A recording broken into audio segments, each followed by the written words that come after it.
Hello. I am starting today's video with the very last step I take in any painting, which is putting my little signature there. How did I get to this point? Let's start at the very beginning with the reference image. The bird we are painting is a Scarlet Ibis from South America. Things I instantly notice about this image is that there is good light. It's not too strong nor too soft. There's very strong red color, and I was personally struck by the feather texture, so that is something I want prominently in my painting.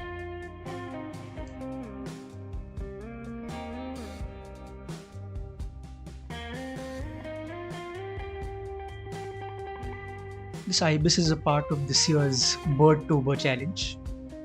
Birdtober is the bird version of Inktober.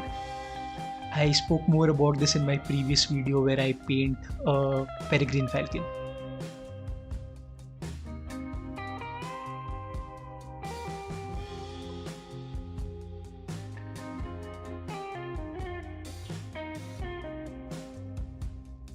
Before starting my watercolors, I put down my line work using some colored water-soluble pencil. It's not a very orthodox approach, but I have been enjoying it these past couple of weeks.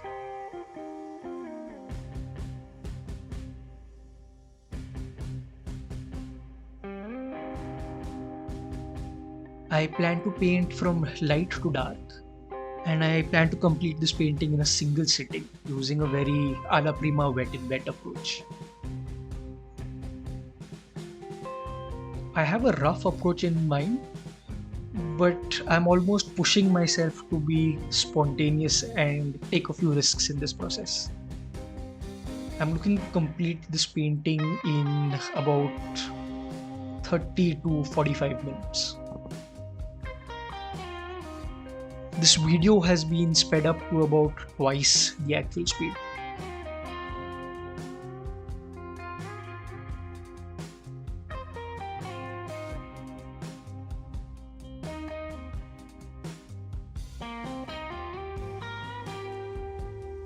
This painting was a 30-minute emotional roller coaster. I started off strongly, getting all my light values almost perfect. But as I progressed to the middle values, something didn't feel right. The more I tried to fix things, fix the values, the worse I made it. Around the halfway mark, I was ready to give up on the painting altogether. But if I did that, I wouldn't be sharing this video now, would I? I did not give up. I pushed through. I took steps to rectify all the errors that I thought I made. And by the end of the process, I was fairly happy with the result.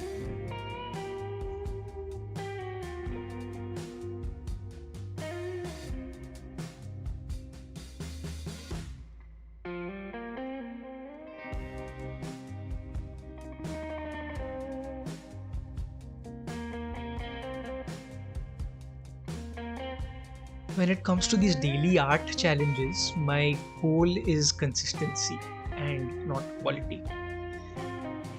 Painting every day means you have to paint even when you're not feeling at your best, even when you're not feeling motivated. It kind of pushes you to be more consistent in your art practice. Any outstanding result, any outstanding painting is just a bonus.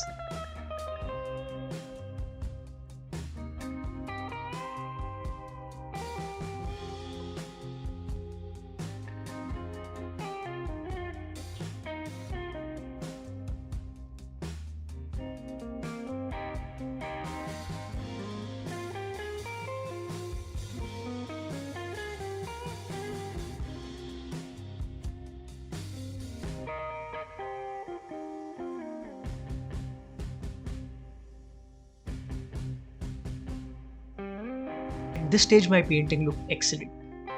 I had a good number of reds, good variation in the reds I used, good variation in the family of light tones, and some lovely brush strokes to depict that feather texture.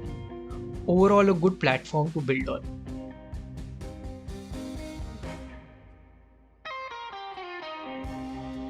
I felt that the contrast between the light and shadow on the ibis's head wasn't quite right. I thought I could use some more contrast.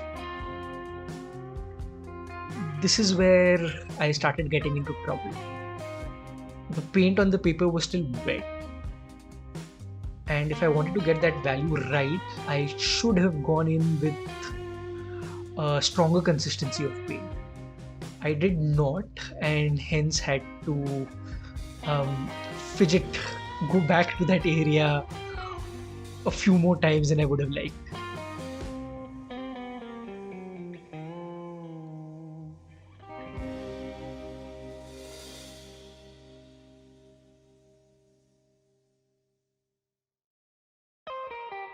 As I do very often, I'm trying to build a connected middle value shape.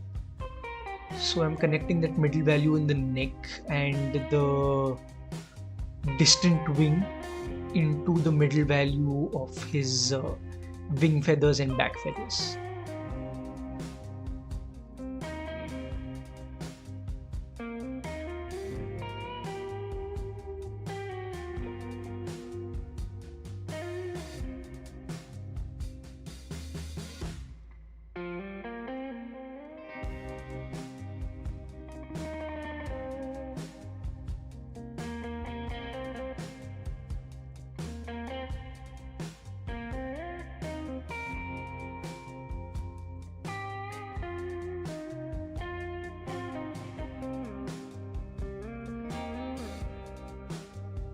I am mindful and deliberate with respect to my brush strokes to depict those large feathers.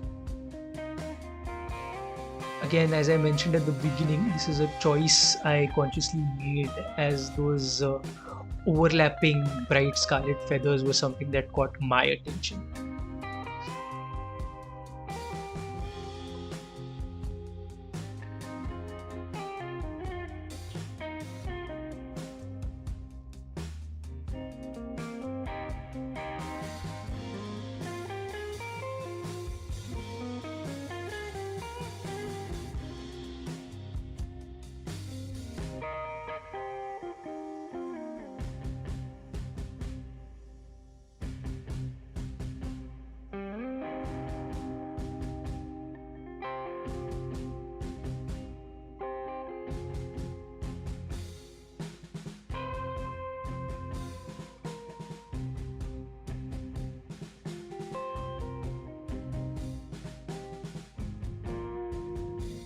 I remember feeling completely lost at this point.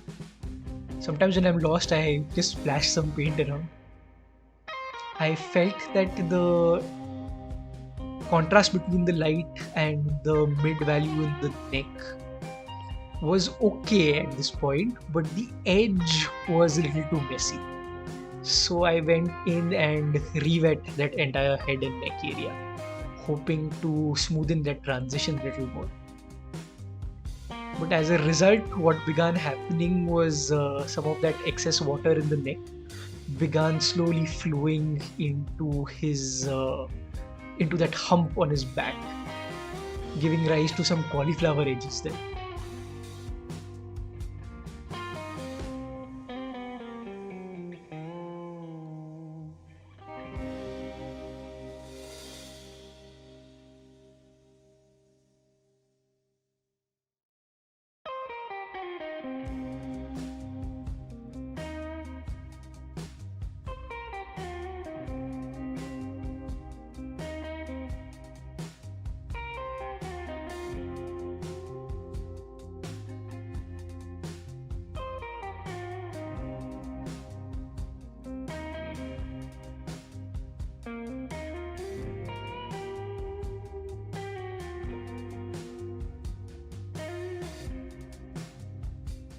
Not only do I progress from light to dark, I also progress from big to small.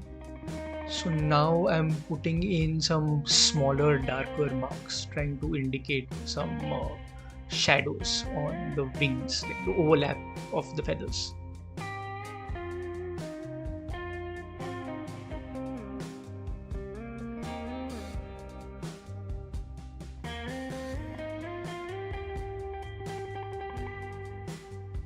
Those darker marks can appear a bit harsh when I first put them down on paper. I too was worried when I first made them, but it just comes down to trusting the process. I mean, I've repeated the same process a fair few times, so I know that these darker marks will slowly melt into the mid-tone red that I've laid down previously. That mid-tone red is still a little dab.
The beak may just be the weakest section of this painting.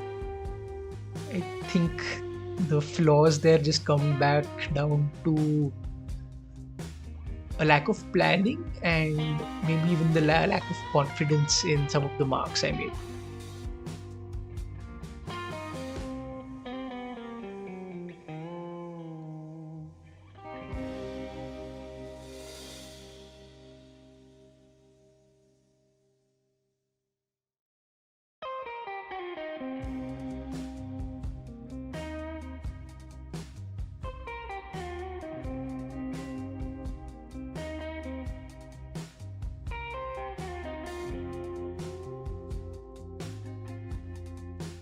I'm now putting in some of the finishing touches on the body of my ibis.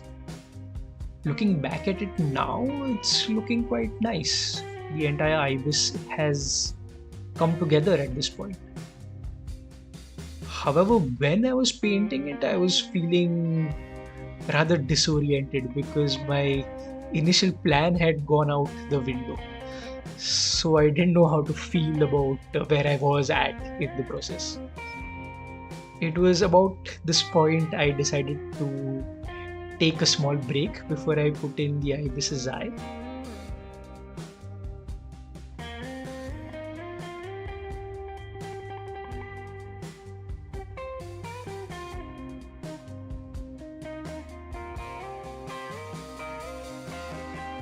That 15-20 minute break allowed me to regain my bearings and allowed me to better evaluate how I felt about this particular painting and process.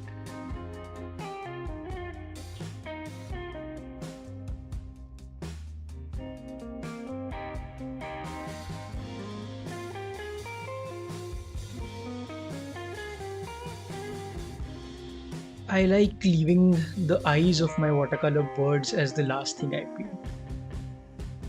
The eyes and the beak are usually the spots where I put in the most effort and detail.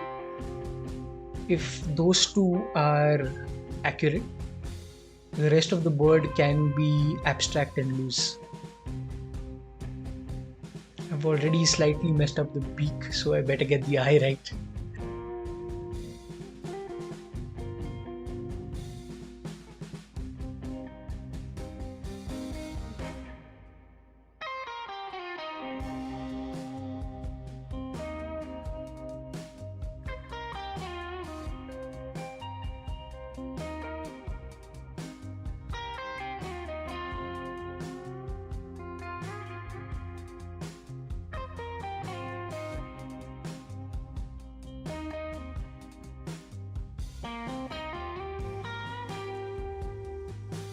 All that's left is that tiny glint in his eye, which will bring him to life.